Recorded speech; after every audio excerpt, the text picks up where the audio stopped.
सुंदरपुर गांव में शाम ढलते ही चहल पहल बढ़ जाती थी। इसी चौक के एक कोने में चंदू अपना मोमोज का ठेला लगाता था, जिसके ठेले पर मोमोज के बड़े बड़े बर्तनों से भाप तो निकलती थी, लेकिन चंदू के चेहरे पर सिर्फ मायूसी होती थी। वजह साफ थी, चौक पर 3 और नए मोमोज के ठेले खुल गए थे, जो कम दाम में ज्यादा मोमोज और चटनी दे रहे थे। चंदू का मोमोज का धंधा बिल्कुल मंदा पड़ चुका था। हे भगवान, आज फिर आधा सामान बच गया। अगर ऐसा ही रहा तो इस महीने की राशन की उधारी कैसे चुकाऊंगा? गांव वाले अब मेरे सादे मोमोज देखना भी नहीं चाहते। तभी गांव के रमेश काका वहां से गुजर रहे थे। चंदू ने उन्हें आवाज दी। राम राम रमेश काका, आज मोमोज नहीं खाओगे? एकदम ताजे और गर्मा गर्म बनाए थे। अरे चंदू बेटा, सच बताऊं तो अब वही रोज रोज वाले उबले हुए मोमोज खाकर मन भर गया है। वो सामने देखो, मोंटू के ठेले पर वो लोग कुछ नया मसाला डालकर दे रहे हैं। पूरी भीड़ वहीं जुटी है। काका, स्वाद तो मेरी चटनी में भी है, एक बार खाकर तो देखिए। गुस्सा मत करना चंदू, पर जमाने के साथ बदलना पड़ता है। तुम कुछ नया नहीं लाओगे तो लोग वहीं जाएंगे जहाँ कुछ अलग मिलेगा। रमेश काका सामने वाले ठेले की तरफ बढ़ गए। चंदू भारी मन से अपने मोमोज ढकने लगा था। तभी चौक पर एक बस आकर रुकी। बस से एक नौजवान उतरा, जिसके हाथ में एक बड़ा सूटकेस था। वो कोई और नहीं, चंदू का छोटा भाई सूरज था। भैया, ओ भैया। अरे सूरज, तू अचानक शहर से गांव कैसे आ गया? और ये सूटकेस? तूने तो कहा था कि तेरी दिवाली पर छुट्टी होगी। भैया मैं आ गया, जरा सामान उठाने में मदद करो, पैर दुख रहे हैं। सब ठीक तो है ना सूरज? तेरी तबीयत तो ठीक है? शहर के उस बड़े रेस्टोरेंट में सब सही चल रहा था ना? भैया ठेला बंद करो, घर चलो, वहीं बैठकर आराम से बात करते हैं। यहाँ चौक पर सब देख रहे हैं। दोनों भाई रात के सन्नाटे में अपने छोटे से पक्के घर पहुंच गए। सूरज चुपचाप खाट पर बैठ गया। उसकी आंखों में एक अजीब सी खामोशी थी। चंदू से अब और रहा नहीं गया और वो सूरज के पास बैठ गया। अब बताएगा सूरज, तू इस तरह बिना बताए क्यों आया? क्या रेस्टोरेंट के मालिक से कोई अनबन हो गई थी? भैया मेरी नौकरी चली गई। उस बड़े रेस्टोरेंट का एक नया मैनेजर आया था। उसने अपने जान पहचान के लोगों को काम पर रख लिया और हम जैसे पुराने शेफ को बिना नोटिस दिए निकाल दिया। क्या? ये तो सरासर नाइंसाफी है। तू तो वहां का सबसे अच्छा कुक था। अब तू क्या करेगा? मुझे कुछ समझ नहीं आ रहा था भैया। शहर में अब रहना और कमरे का किराया देना मुमकिन नहीं था। मुझे लगा कि गांव आकर आपके साथ कुछ करूंगा, लेकिन आते ही चौक पर देखा कि आपका खुद का ठेला भी खाली पड़ा था। गांव में भी इतने सारे मोमोज वाले खुल गए। तू हिम्मत मत हार छोटे, नौकरी गई तो क्या हुआ? तेरा भाई अभी जिंदा है। हम दोनों मिलकर 2 वक्त की रोटी का इंतजाम कर ही लेंगे। रही बात मेरे ठेले की, तो हाँ, ग्राहक टूट चुके हैं। लोग कुछ नया मांगते हैं जो मेरे पास नहीं है। भैया आप अभी भी वही पुराने उबले हुए स्टीम मोमोज बेच रहे थे। आज के समय में लोग सिर्फ उबला हुआ खाना पसंद नहीं करते, उन्हें कुछ क्रिस्पी, कुछ धमाकेदार चाहिए। धमाकेदार? अरे भाई, मोमोज तो ऐसे ही बनते हैं ना, मैदे के अंदर सब्जी भरो और भाप में पकाओ। नहीं भैया, शहर के बड़े बड़े रेस्टोरेंट में अब एक नई चीज धूम मचा रही है, कुरकुरे मोमोज। बाहर से एकदम क्रिस्पी, क्रंची और अंदर से रसीले। हमारे गांव वालों ने ऐसा स्वाद कभी चखा ही नहीं होगा। कुरकुरे मोमोज? ये क्या बला है? क्या मोमोज भी कुरकुरे हो सकते हैं? बिल्कुल हो सकते हैं भैया। कल सुबह आप दुकान के लिए मैदा और सब्जियां लाना, बाकी का जादू मैं आपको सिखाऊंगा। हम दोनों मिलकर गांव का सबसे पहला और अनोखा कुरकुरे मोमोज का ठेला लगाएंगे। अगली सुबह सुंदरपुर गांव में सूरज की पहली किरण के साथ ही दोनों भाई अपने काम में जुट गए थे। चंदू बाजार से ताजी बंद गोभी, गाजर, प्याज और मैदा खरीद कर लाया था। घर के बरामदे में दोनों ने मिलकर सब्जियां काटी और मैदे की छोटी छोटी लोइयां बनाकर मोमोज तैयार किए। जब मोमोज भाप में पककर तैयार हो गई, तब चंदू उन्हें हमेशा की तरह थाली में सजाने लगा, लेकिन सूरज ने उसे रोक दिया और मुस्कुराते हुए अपनी सीक्रेट रेसिपी निकालने लगा। सूरज, मोमोज तो उबलकर तैयार हो गए हैं। अब इसमें ऐसा क्या अलग करेगा तू जिससे ये कुरकुरे हो जाएंगे? मुझे तो कुछ समझ नहीं आ रहा। भैया यही तो असली जादू है। ये देखो, ये कॉर्नफ्लोर का घोल है और इस दूसरी थाली में जो आप देख रहे हो, ये कुचले हुए कॉर्नफ्लेक्स हैं। इसी से मोमोज को वो करारापन मिलेगा जो गांव वालों ने पहले कभी नहीं देखा। अच्छा, तो तू इन उबले हुए मोमोज को पहले इस घोल में डुबोएगा और फिर उन सूखे कॉर्नफ्लेक्स में लपेटेगा। पर इससे स्वाद कैसा आएगा? स्वाद ऐसा आएगा भैया कि लोग उंगलियां चाटते रह जाएंगे। अब आप चूल्हे पर कढ़ाई चढ़ाओ और तेल को खूब गर्म करो। हमें इन्हें डीप फ्राई करना है। अरे सूरज, तेल में डालते ही ये तो एकदम सुनहरे होने लगे और खुशबू तो पूरे घर में फैल गई है। मोंटू और बाकी ठेले वाले तो बस उबले मोमोज को तवे पर थोड़ा सा सेक देते हैं, पर ये तरीका तो बिल्कुल अलग है। तभी तो इसका नाम कुरकुरे मोमोज है भैया। अब जरा इसे हाथ में लेकर देखो, इसकी ऊपरी परत कितनी सख्त और करारी बनी है। जब ग्राहक इसे चबाएगा तो सबसे पहले कुरकुरे की आवाज आएगी और फिर अंदर की रसीली सब्जियां मुंह में घुल जाएंगी। शाम के 5 बजते ही दोनों भाई चौक पर अपना ठेला लेकर पहुंच चुके थे। सूरज ने ठेले के आगे एक बड़ा सा बोर्ड टांग दिया था जिस पर साफ अक्षरों में लिखा था स्पेशल कुरकुरे मोमोज। ठेले से उठती गर्मा गर्म और क्रिस्पी खुशबू ने चौक पर आते जाते लोगों का ध्यान अपनी ओर खींचना शुरू कर दिया था। सबसे पहले वही रमेश काका वहाँ से गुजरे जो कल चंदू को नसीहत देकर गए थे। अरे चंदू, ये आज क्या नया तमाशा खड़ा किया है तुमने? कुरकुरे मोमोज?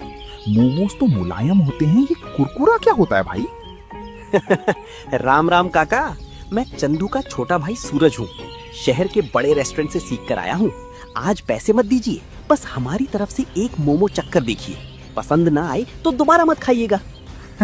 चलो भाई, तुम इतना कह रहे हो तो चख ही लेते हैं। वैसे भी खुशबू तो बहुत जोरदार आ रही है। सूरज ने गर्मा गर्म कुरकुरा मोमो लाल तीखी चटनी और सफेद मेयोनीज के साथ रमेश काका के हाथ में दिया। जैसे ही रमेश काका ने पहला बाइट लिया, एक जोरदार क्रंच की आवाज आई। काका की आंखें फटी की फटी रह गईं। उन्होंने झटपट दूसरा और तीसरा मोमो भी मुंह में डाल लिया और स्वाद की मजे लेने लगे। वाह चंदू, वाह सूरज भाई, वाह! ऐसा स्वाद तो मैंने अपनी पूरी जिंदगी में नहीं चखा। बाहर से इतना करारा और अंदर से इतना रसीला। ये तो मोंटू के मोमोज से 1000 गुना बेहतर है।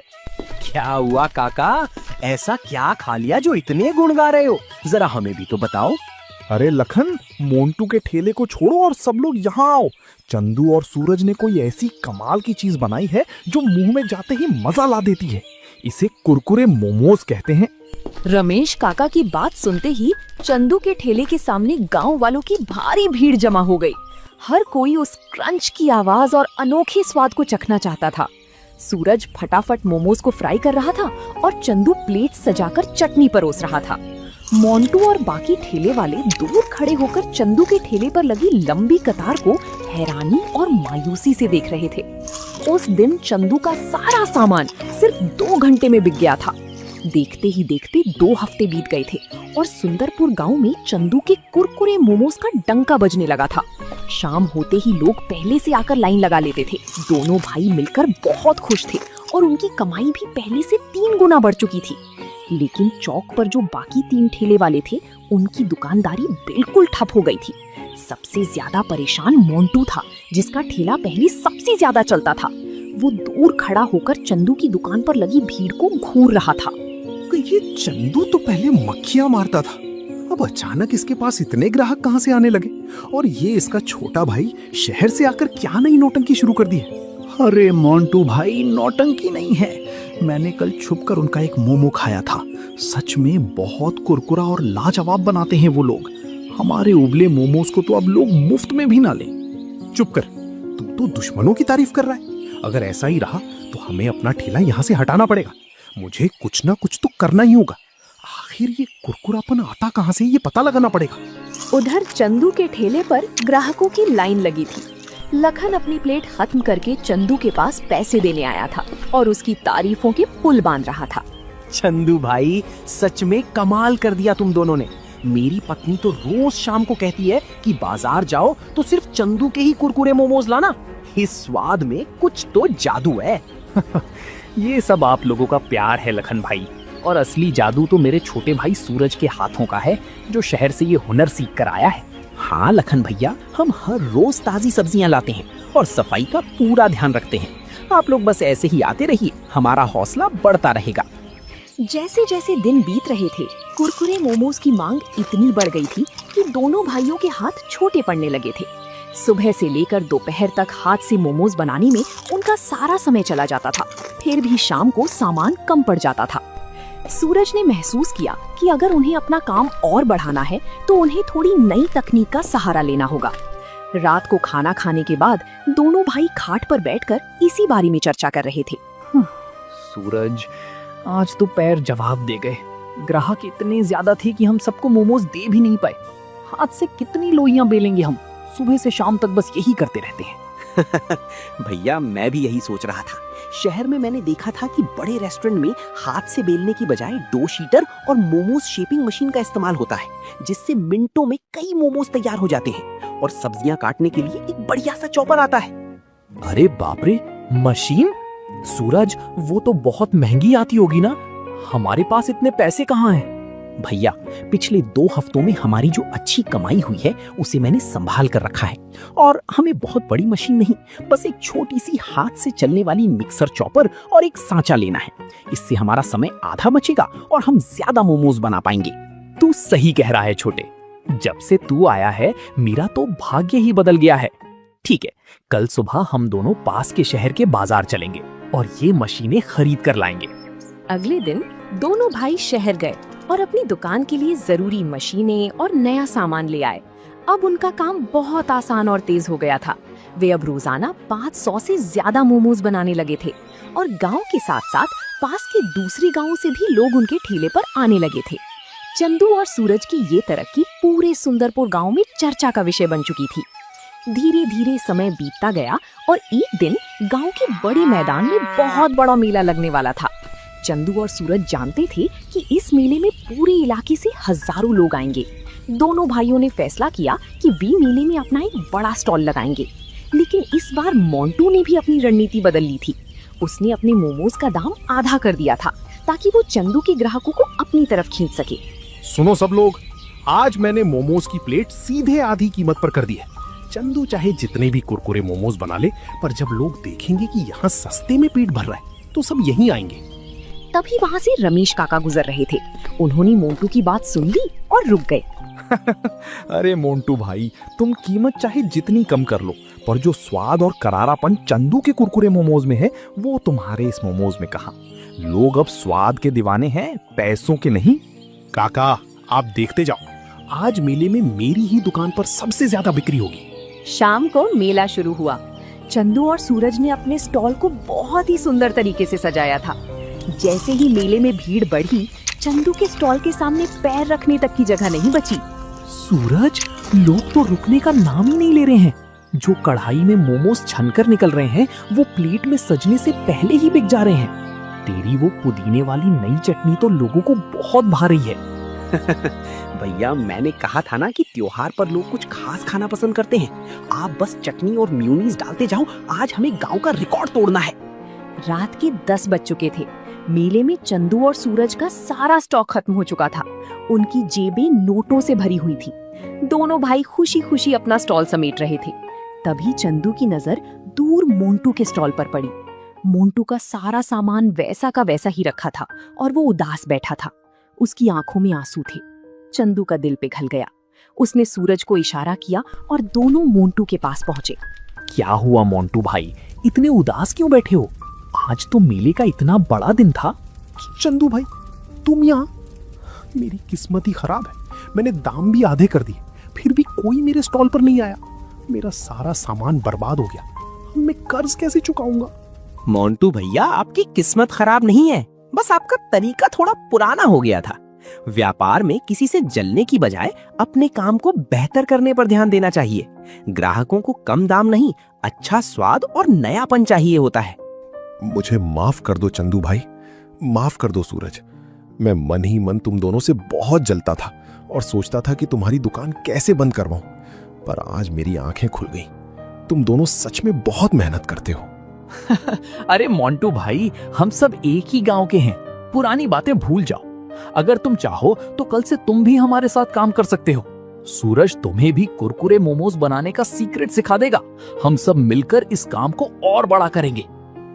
क्या तुम मुझे अपना सीक्रेट सिखाओगे? इतनी बड़ी दुश्मनी के बाद भी तुम मेरे बारे में ऐसा सोच रहे हो? चंदू भाई, तुम्हारे जैसा बड़ा दिल पूरे गांव में किसी का नहीं है। मेले की उस रात के बाद सुंदरपुर गांव का माहौल पूरी तरह बदल चुका था। मोंटू अब चंदू और सूरज का दुश्मन नहीं बल्कि उनका सबसे बड़ा मददगार बन चुका था। चंदू और सूरज ने अपने घर के बड़े से बरामदे को एक छोटी सी रसोई का रूप दे दिया था, जहां वे गांव के अन्य बेरोजगार युवाओं और बाकी ठेले वालों को भी साफ सफाई से मोमोज बनाना सिखाते थे। सूरज सबको सही मात्रा में मसाले डालना और मोमोज को एकदम परफेक्ट क्रिस्पी बनाने का तरीका सिखाता था। सूरज भाई, सच बताऊं तो मुझे पहले लगता था कि शेफ का काम बहुत आसान होता है, पर अब समझ आया कि कॉर्नफ्लावर के घोल की मोटाई और तेल का तापमान सही रखना कितना जरूरी है। जरा देखना, क्या ये घोल सही बना है? बिल्कुल परफेक्ट है मोंटू भैया। अब इसमें जब मोमोज डूबेंगे और कॉर्नफ्लेक्स की कोटिंग होगी तो ये कढ़ाई में जाते ही एकदम सोने जैसा चमकेगा। आपकी मेहनत रंग ला रही है। सूरज, मोंटू, पास के 3 और गांव के सरपंचों का बुलावा आया है। वो चाहते हैं कि हम उनके यहाँ लगने वाले साप्ताहिक बाजार में भी अपना कुरकुरे मोमोज का स्टॉल लगाएं। लोग हमारे स्वाद के दीवाने हो चुके हैं। चंदू भाई, ये तो बहुत बड़ी खुशखबरी है। आप बिल्कुल चिंता मत करो। अब जब मैं और गांव के बाकी लड़के आपके साथ हैं, तो हम मिलकर हर गांव तक ये स्वाद पहुंचाएंगे। माल तैयार करने की जिम्मेदारी हमारी। यही तो मैं चाहता था भैया। जब मैंने शहर की नौकरी खोई थी तो मुझे लगा था कि सब कुछ खत्म हो गया, पर आज मुझे समझ आया कि अगर आपके पास हुनर है और आपके साथ अपनों का भरोसा है तो आप कहीं भी अपनी नई दुनिया बसा सकते हैं। वक्त का पहिया घूमता गया और चंदू का वो छोटा सा ठेला अब एक आलीशान दुकान का रूप ले चुका था। गांव के उस चौक पर जहां कभी चंदू मायूस होकर बैठता था, आज वहां एक सुंदर सी दुकान सज चुकी थी जिसका नाम था भैया जी कुरकुरे मोमोज। दुकान के उद्घाटन के दिन पूरे गांव को न्योता दिया गया था। चंदू और सूरज, तुम दोनों भाइयों ने आज सुंदरपुर गांव का नाम पूरे इलाके में रोशन कर दिया है। शहर के लोग जो स्वाद ढूंढते थे, वो आज तुमने हमारे छोटे से गांव में लाकर खड़ा कर दिया। ये सब आप सब बुजुर्गों के आशीर्वाद और मेरे छोटे भाई की समझदारी का नतीजा है। अगर सूरज शहर से वो हुनर ना लाता और हिम्मत ना दिखाता तो आज भी मैं उसी पुराने ठेले पर आंसू बहा रहा होता। और भैया, अगर आपका सहारा और आपका बड़ा दिल ना होता तो शहर की नौकरी छूटने के बाद मैं टूट चुका होता।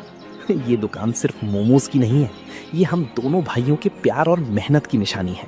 तो दोस्तों, आप लोगों को ये कहानी कैसी लगी कमेंट करके जरूर बताएं और ऐसी कहानियों को देखने के लिए वीडियो को लाइक करें और चैनल को सब्सक्राइब करें।